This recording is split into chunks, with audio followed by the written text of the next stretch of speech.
Bienvenidos a la entrevista de France 24.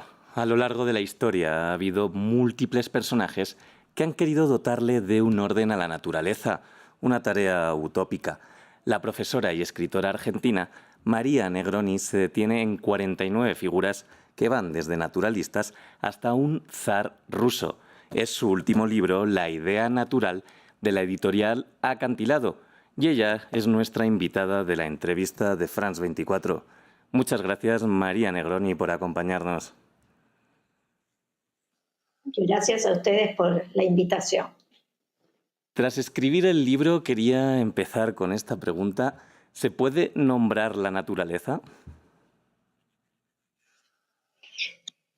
En realidad, el libro, más que hablar sobre la naturaleza, lo que hace o intenta hacer es ver cómo desde el comienzo de los tiempos, al menos desde los que tenemos memoria, los científicos, los naturalistas, los escritores, los poetas, los políticos, etcétera, han pensado y han escrito sobre la naturaleza. Más que hablar de la naturaleza, el libro habla de la naturaleza escrita, es decir, cómo esa naturaleza ha pasado a los textos y de esa manera ha pasado a integrar el imaginario cultural que tenemos sobre ella. Los personajes que ha seleccionado son bien interesantes y muchas veces rompen con esa dicotomía incluso de humanidades, ciencia.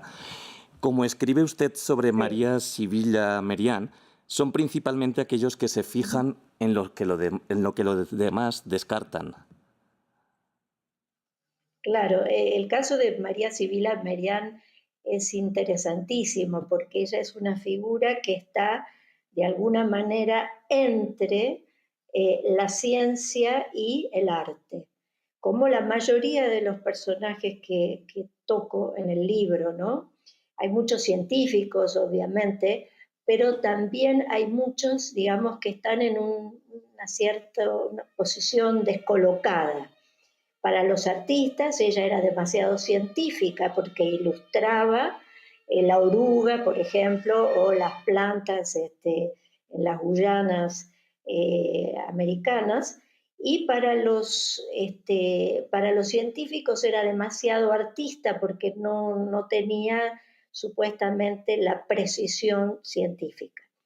Entonces, sí, hay muchos integrantes de esta especie de guía que se acercan al tema de una manera rara, extraña, diría yo. También, por supuesto, están los naturalistas. Veo que ahí están mostrando la famosa araña de Louise Bourgeois, ¿no? Por ejemplo, Louise Bourgeois, que es una artista plástica extraordinaria, no podríamos decir que es una naturalista, pero obviamente elige en este caso a la araña como una figura central de su obra, una especie de casi de núcleo, de carozo, si queremos, de la totalidad de su obra, poniendo la araña y las arañitas chiquitas como una especie de metáfora de la relación madre-hija. Son vidas que muchos, más allá de ese rigor científico, también tienen como una fundición, ¿no?, con la naturaleza, se funden con ella. Por momentos eso también me recuerda a la relación que aquí en América Latina tienen las culturas indígenas. Bueno, exactamente, ¿no? Es cierto que algunos, en general todos diría yo, se funden un poco con la naturaleza, pero insisto, no es la naturaleza tal cual existe afuera, sino yo diría una naturaleza previa, imaginaria, que los personajes, incluso los más científicos, entre comillas, como Humboldt, por ejemplo, para hablar de esa figura tan paradigmática, ¿no? Que es uno de los primeros viajeros y exploradores del Amazonas y de la naturaleza salvaje, digamos, del continente americano, llevan esa preocupación adentro, ¿no? Es casi como que la naturaleza imaginaria precede la naturaleza real. ¿No? Lo mismo se puede decir de Darwin, ¿no?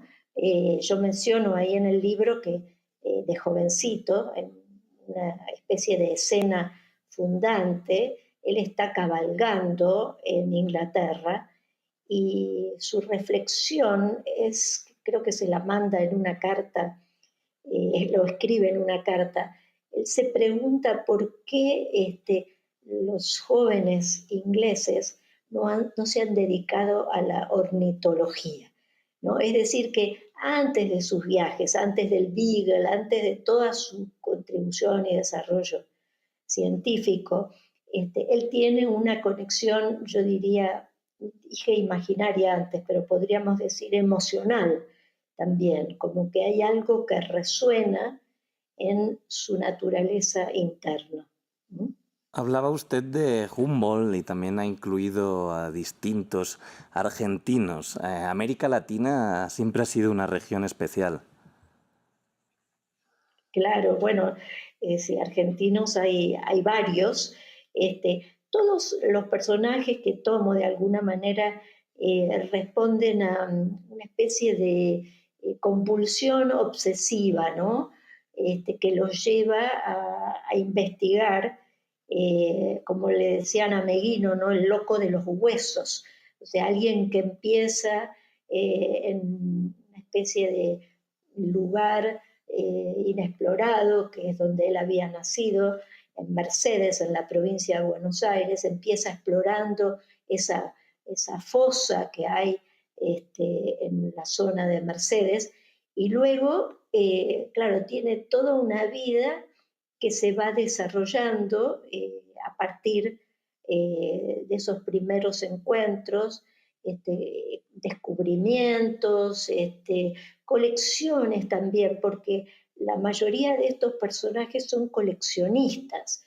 Es muy interesante la observación de cualquier museo de historia natural o de ciencias naturales en el mundo entero, que también tenemos escritores, ¿no? Que han estado fascinados por algún tipo de ser, ¿no? Del mundo, entre comillas, natural, porque todas estas son categorías arbitrarias, ¿no? Nosotros formamos parte también del mundo natural, pero de alguna manera lo proyectamos afuera, ¿no? Como si no hubiera como si hubiera una distancia entre lo que somos y el mundo que nos rodea. Me parece muy interesante ese afán por descubrir que tienen todos los personajes.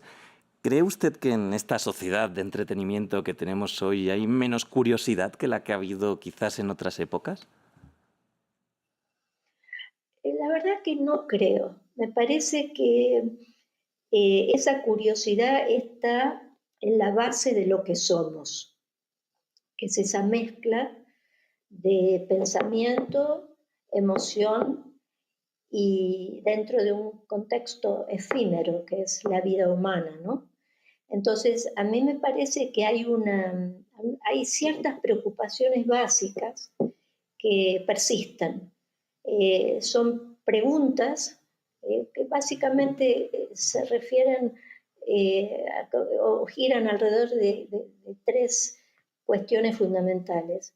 Primero es de dónde venimos, o sea, el problema del origen de los seres humanos y del mundo.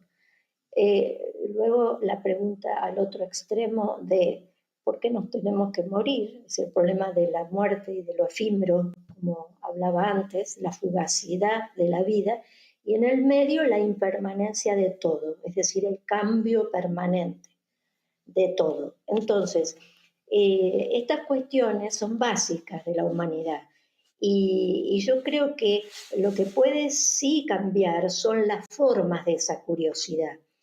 Pero no creo que desaparezca ni el deseo de coleccionar, porque lo que está en la base del deseo de coleccionar es la permanencia, es justamente tratar de preservar para que no se nos pierdan las cosas, ¿no? Es decir, hacer una especie de museo de la memoria, no ya de la memoria política, sino de la memoria de la humanidad, a través de todo lo que la ha rodeado siempre, eh, y también la curiosidad por conocer, porque yo creo que una de las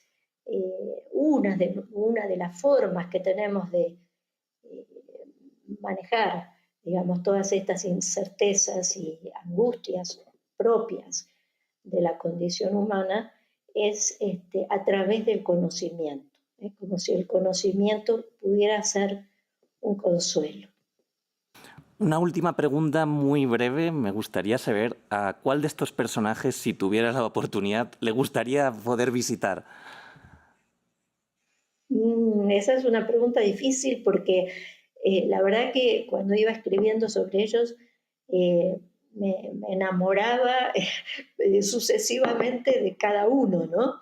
Todos esos personajes son entrañables porque son muy obsesivos todos, eh, pero sí puedo contestarle la pregunta. Quizás de todos los personajes que hay en el libro, a quien me encantaría haber conocido es a Emily Dickinson, ¿no? La poeta, la autora también de ese herbario un poco desprolijo, pseudocientífico, casero, doméstico, que ella formó en su vida de la misma manera que fue sumando en cuadernillos sus poemas escritos en letra diminuta, casi como pequeños insectos o mariposas. Y quiero decirle yo también una cosa a ustedes, las imágenes que han elegido y que estoy viendo mientras hablo son fantásticas, así que los quiero felicitar. María Negroni, muchas gracias por la idea natural, muchas gracias por acompañarnos en la entrevista de France 24. Bueno, gracias a ustedes y felicitaciones otra vez. Y muchas gracias también a nuestra audiencia. Pueden seguir más contenidos como este en France 24 y france24.com.